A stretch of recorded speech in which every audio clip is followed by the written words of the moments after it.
చాలా రోజుల తర్వాత మళ్ళీ మీ ముందుకు రావడం జరిగింది. ప్రధానంగా జూలై 5 తారీఖు అంటే వచ్చే నెల 5 తారీఖు ఆదివారం రోజున భువనగిరిలో నిర్వహించబోతున్నటువంటి రాజ్యాధికార సమరబేరి ఏదైతే భారీ బహిరంగ సభ ఉందో ఆ సభలో మనమందరం పాల్గొనే విధంగా మీ అందరినీ ఆహ్వానించాలనేటువంటి ఉద్దేశంతో ఇక్కడికి రావడం జరిగింది. ఈ లైవ్ చూస్తున్నటువంటి మిత్రులారా, ప్రజలారా, ఓన్లీ బీసీలు మాత్రమే, ఎస్సీ ఎస్టీలు మాత్రమే, రెడ్లు వెలమలు దయచేసి ఆ సభకు రావద్దు, వచ్చినా కూడా బయటికి వెళ్ళిపోమని చెప్తాం. దయచేసి అదైతే దగ్గర పెట్టుకోండి. రెడ్లకు వెలమలకు ఆ సభకు నో ఎంట్రీ.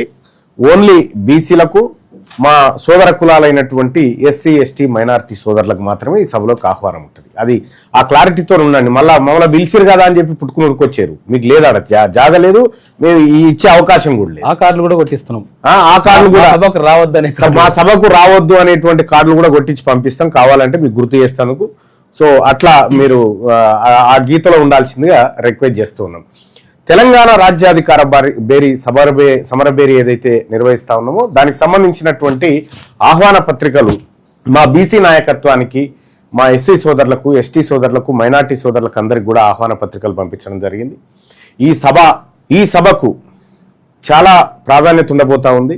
మరి ముఖ్యంగా తెలంగాణ రాష్ట్రంలో కొత్త చరిత్ర ప్రారంభం కాబోతున్నటువంటి రోజు జూలై 5 తారీఖు.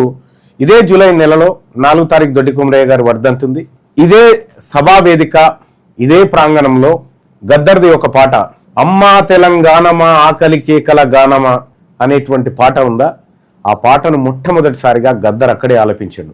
బెల్లి లలితక్క, మారోజు వీరన్న, కోనపూరి సాంబశివుడు, మా ఎర్ర సత్యమన్న, ఇట్లా ఈ మహనీయుల అందరినీ వాళ్ళ ఆశయాలను ఒకే వేదిక మీదకి తీసుకొస్తూ రాజ్యాధికారం ఒకటే బీసీల ముంగట ఉన్నటువంటి మార్గంగా మేము తీసుకురాబోతా ఉన్నాం.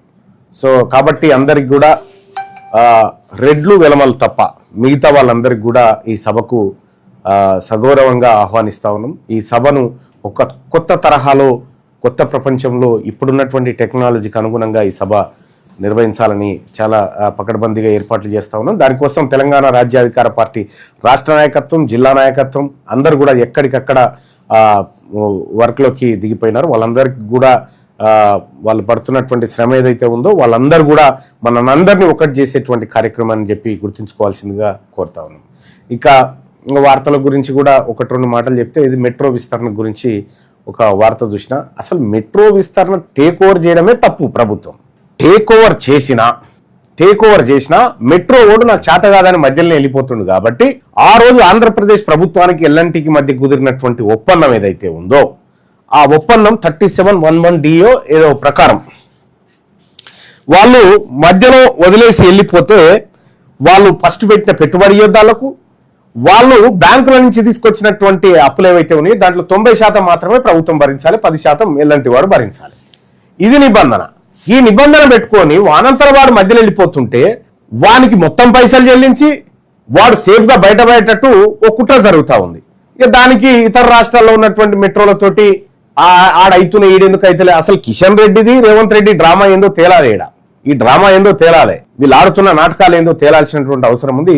దాన్ని సరే సందర్భోచితంగా దాని గురించి మాట్లాడుకుందాం. ఇక రెండోది, మల్లొక రెడ్డి గారిని రిటైర్డ్ ఐఏఎస్ చంద్రారెడ్డి గారిని తీసుకొచ్చి జనరల్ అడ్మినిస్ట్రేషన్ డిపార్ట్మెంట్లో 2 ఏళ్ళు పదవీ కాలానికి నియమించారు. ఈ తెలంగాణ రాష్ట్రంలో రిటైర్ అయిన రెడ్లు ఎవరైతే ఉన్నారో మీకు తెలుస్తుందో లేదో మీరు దరఖాస్తు పెట్టుకొని ఆడ మొత్తం రెడ్లకే ఇస్తారు. ఈ బీసీలలో ఎవడు పనికిరాడు వాళ్ళకి. ఈ రెడ్డి ప్రభుత్వం కాబట్టి రెడ్డి ప్రభుత్వం రిటైర్ అయి ముసలు అయినటువంటి రెడ్లను కూడా తీసుకొచ్చి మళ్ళీ నియామకాలు చేపడతా ఉంది. ఈ ప్రభుత్వం చేస్తున్నటువంటి దుర్మార్గాలు, ఈ ప్రభుత్వం పోతున్న పోకడలు, ఈ ప్రభుత్వం పోతున్నటువంటి రెడ్డి పరిపాలన ఏదైతే ఉందో ఇది ఖచ్చితంగా అంతముందే రోజు దగ్గరలోనే ఉంది. 2028 చివరిగా మీ రాజ్యానికి, మీ అగ్రకుల ఏదైతే మీ పరిపాలన ఉందో దీనికి చరమగీతం పాడబోతా ఉన్నాం.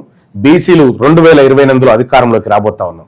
ఇవాళ బీసీలు అందరం ఒక్కటై ఇవాళ నినదిస్తున్నటువంటి సందర్భంలో, గతంలో అంటే విడిపోయి ఉండేటోళ్ళం, ఇవాళ బీసీలం అంతా కూడా మంచో చెడుకో మావోడే కదా అనేటువంటి చర్చ తీసుకొచ్చుకున్నాం. కాబట్టి ఇవాళ బీసీల ఐక్యమత్యం అంతా మీ పార్టీలను పాతాళానికి తొక్కేటువంటి రోజులు త్వరలోనే ఉన్నాయి. సో దానికి సమరశంఖం పూరించబోతా ఉన్నాం జూలై 5 తారీఖున భువనగిరి సభా వేదికగా. సో కాబట్టి బీసీ సోదరులారా అందరూ కూడా ఈ కార్యక్రమానికి రావాల్సిందిగా మరొకసారి ఆహ్వానిస్తాం.